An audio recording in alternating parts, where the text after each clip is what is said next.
Events can occur from a user action, such as clicking a button, or a system action, like a timer event that occurs when a set period of time has elapsed. This program illustrates some of the events that can occur. The control on the left side of the application displays the events that occur as a result of user action.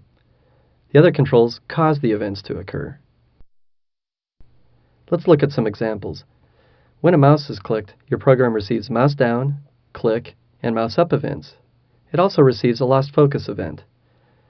That event occurs when the focus changes from one control to another.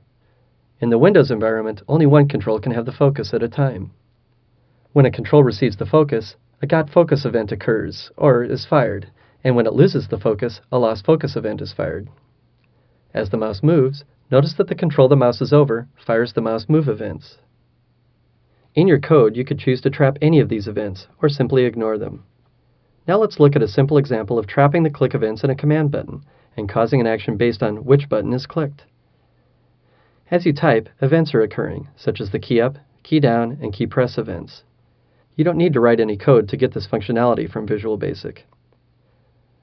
Notice that a border appears on the name label. The code which causes this action is in the click event of this button. Now notice how the text in the text box changes back to the original text.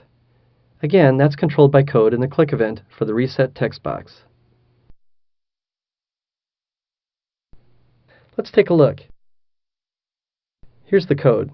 As you've seen, this sets the text property of the text box to John Doe, resetting it to the original text. Now let's look at the code in the click event for the Add Border button. When you click it, it sets a property of the label control, called border style, to 1. We'll discuss setting properties later in this chapter.